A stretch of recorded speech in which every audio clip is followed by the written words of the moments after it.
Hello everyone and welcome to your Essential Tech Update. We're diving into some crucial news today for the iOS jailbreak community, specifically concerning users of A12 devices on iOS 17.0. Days after the excitement of the first iOS 17 jailbreak built around a fast userland packed bypass, a significant hurdle has emerged. Users of iPhone XS and XS Max devices powered by the A12 chip are reporting consistent failures with the NathanLR jailbreak. While the process appears to run, these devices are not achieving a functional jailbroken state. The symptoms are almost identical for everyone. After tapping jailbreak, users experience a black screen for 30 to 60 seconds, followed by a prolonged boot cycle stuck on the Apple logo. Upon eventual reboot, all TrollStore apps are broken, requiring a manual refresh app registrations. Even more confusing, NathanLR still displays options like app injection and remove jailbreak, giving a false impression of success.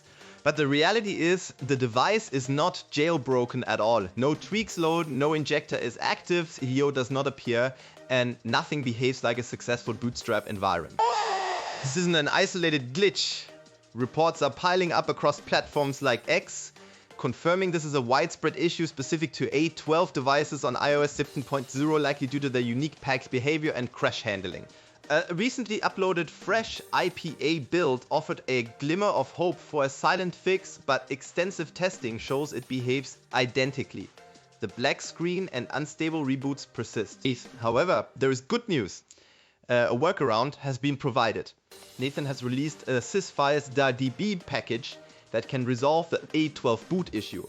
To apply the patch, you'll need to install Filza IPA through TrollStore, download the sysfiles.deb package, open and install it using Filza, and then rerun the NathanLR jailbreak. Full detailed instructions can be found in the description below.